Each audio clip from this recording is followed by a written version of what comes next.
and advance the best interests of the American people. And that certainly extended to what happened in the Congress. I mean, he was directly engaged, involved. He knows the issues. He called me multiple times through the process over the last several days and said, put me on the phone with anybody you need.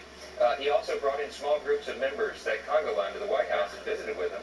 And that was very effective. So he's one of the greatest advocates, and it's been a great partnership to work.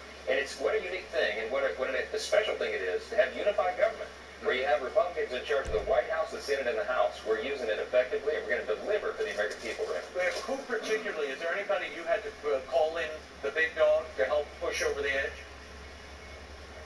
Well, I had several subgroups of members who are concerned about different things. We have a very diverse caucus. They're all conservative Republicans, but they come from all over the country, and they represent very different districts. So different issues were of bigger interest, more or less to different people. So it's a long, deliberative process, but I know all these members so well. I love each of them. I know what they bring to the table.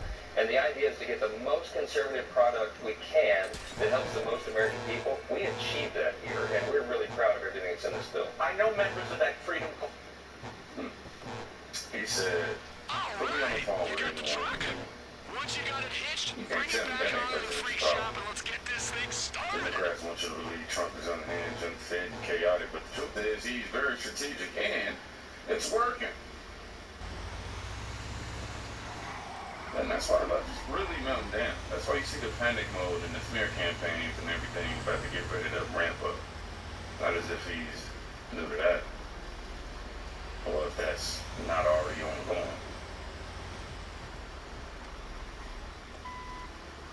Because Trump, man, he ain't just learning. It's the system losing control of you too. And if that's, scares them, wait till you hear what Trump said when he actually touched the mic today. This wasn't promised. It wasn't a promise, actually. It was a warning. And they didn't listen. There could be no better birthday present for America than the phenomenal victory we achieved just hours ago when Congress passed the one big, beautiful bill to make America great again. Right? And in the last election, the people gave us a historic mandate to cut taxes, raise take-home pay, bring back jobs, stop the invasion, that horrible invasion. Who would do that? Who would do that? That horrible, who would do that to us? Who would do that to us? Deport the illegals and slash hundreds of billions of dollars of waste and fraud, and that's what we're doing. With this bill, every major promise I made to the people of Iowa in 2020, no better. We're gonna make America safe again. You know what that really means? It's time, young. I break it down. That means no more excuses. No more open borders. No more beaches. This wasn't just about tax cuts. It was about taking America off life support, so to speak. At least this is what I'm gathering from everything that I'm learning as it surrounds this. But it's the part they really don't want you to know. The bill? That bad? They gave ICE the most power it's ever had. And that's the real reason why they keep calling the court online. She says people are disappearing. Now, what's disappearing is the Democrats' stronghold over immigration. Let me show y'all. Excuse me. Here you go.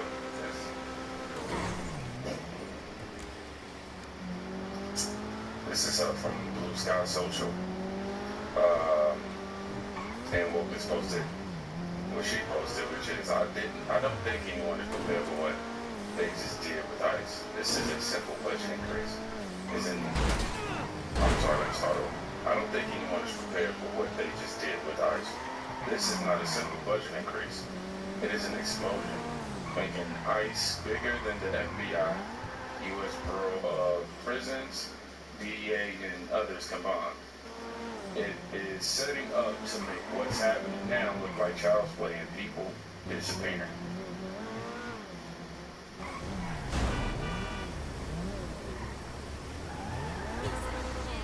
But man, I think they got around 30 billion lives.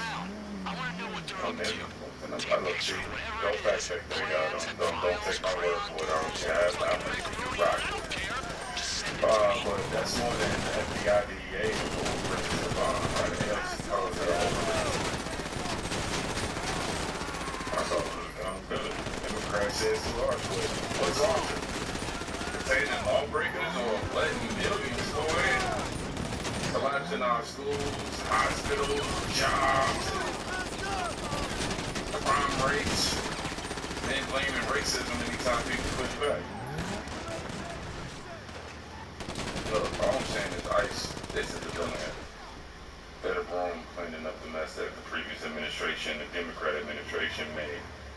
And now that the party is over, the media is panicking too. How do we fix this? Simple. Enforce the law. But that's too real for TV, y'all know that. Kill it alive. And you know what I keep thinking about is, especially with what just happened in Congress today, what is the cost of your protection from day laborers, farmers, college students? Because, you know, we've shackled and locked up dreamers. College students were arrested also for traffic offenses, right? What happened today, $45 billion for building new detention centers, in addition to $14 billion more for deprecation operations. How much more money are we going to spend? And you know what I'm not hearing, Alicia, is how do we solve this?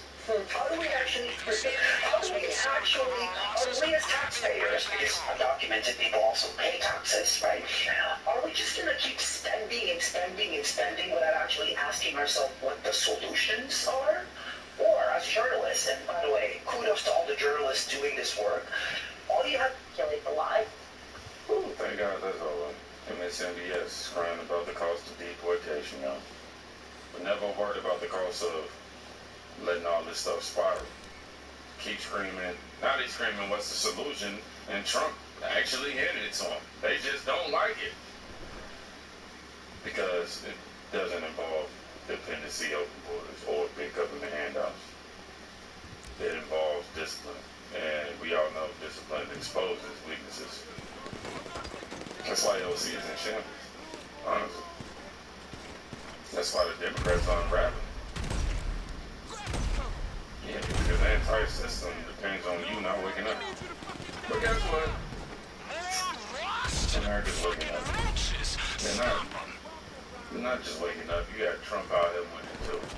Winning out the win. He's rewriting the rules, you know what I mean? When it comes to winning, that's all I'm saying. And the same people who cry fascists. Now I'm crying for the answers. Don't let the media twist this. Don't let them gaslight y'all. Please. You're not crazy. You're just awake. Not who? Big difference. Y'all be safe. Go check out somebody today. You can probably be saving their life. Peace.